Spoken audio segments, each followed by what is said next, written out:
大家好，又話我 Rose 嚟分享澳門人對香港的看法。哇，估唔到第一集引起咁多轟動啊！所以依家嚟乘勝追擊，出嚟第二集。大家呢，如果去上環啊，真係呢，千祈唔好錯過佢香港呢有一間呢最正嘅又最出名嘅香水店啊！佢點解出名呢？一嚟平，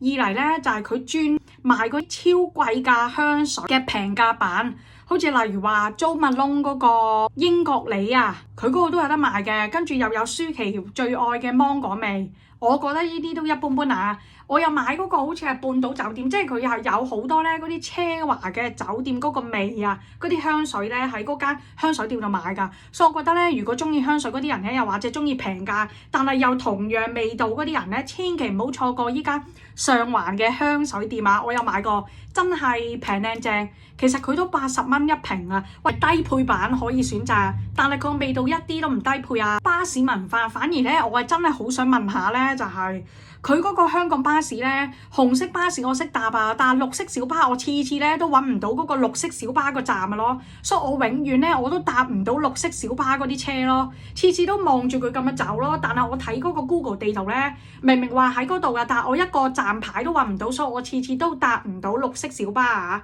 跟住咧就係香港最著名嘅投訴文化，聽過唔少人咧，例如話如果澳門係做酒店業嘅咧。咩客都唔驚，最驚嘅就係香港客食飯咧，跟住同個哥仔傾偈啊，跟住佢又係做深圳嘅酒店業噶嘛，超好笑，見到啲客咁樣講啊，話啲香港客咧係最多要求，錢最少嘅，因為佢係做外資酒店啊嘛，原來深圳啲外資酒店咧大堂啊唔俾食嘢㗎。唔俾食嘢之後咧，有啲香港客想食，啲員工叫佢唔好食啦，跟談判意味引起騷動，跟住個香港人咧係即刻當場啊報警啊，然後叫差佬喺度處理咯。哇！就係因為咁樣簡單大堂度咁樣食嘢就可以衍生報警呢個，我都呆啊！跟住咧去香港咧絕對不能錯過就係。如果你未去過北京故宮，佢香港嗰個故宮咧係將咧北京故宮最靚嘅一啲嘢咧帶咗過去香港嗰個故宮度啊嘛。我有睇過嘅香港故宮咧嗰啲藏品都算係 OK，都值得睇嘅，所以呢個門票錢咧都係值得見識嘅。香港故宮啊，除咗故宮咧，佢有時會整啲閒展噶嘛，嗰啲閒展就係喺校啦。我有一次睇過嗰個法國服裝啊，超級呃錢，有啲覺得就係流肥肥嘅 feel 啊。假高大上嘅 feel， 佢個故宮不但止，佢隔離仲有個西九龍中心嘅 M+ 嗰啲展咧都值得去嘅，門票錢貴咗啲，但係好又係值得去。佢隔離有個圓方咧，嗰個商場都好大嘅，都值得行。喂，一咁一講圓方咧，我就話香港嗰啲商場咧，成日都大到咧要問人哋路㗎。啲商場係連住啲地鐵㗎嘛，成日都揾唔到路㗎咯。唔止係我呢啲咁嘅遊客咁樣講啊，連啲香港本土人啊，佢哋都唔識自己啲地方。以前我問路啊，10個啲香港人8個都唔知㗎，跟住有一個咧仲用佢自己部電話幫我查。喂，好熱心啊！真係遇到嗰個哥仔熱心。我仲去過離島，離島嘅話咧，我未去見識過搶包山，我超想見識下搶包山，但係冇咩機會。長沙糯米糍啊，去過嗰個梅窩，梅窩我超記得咧，佢嗰個地方咧又係嗰啲環境優美，就係嗰啲超大嘅離島公園，有啲似大理咁樣啊，又係擅長咧就係踩單車啊、休閒玩樂啊咁樣。然後我超記得我坐嗰架單車咧係 Benz 單車。即係個標誌係 Benz 啊，假 Benz 咯，超好笑咯！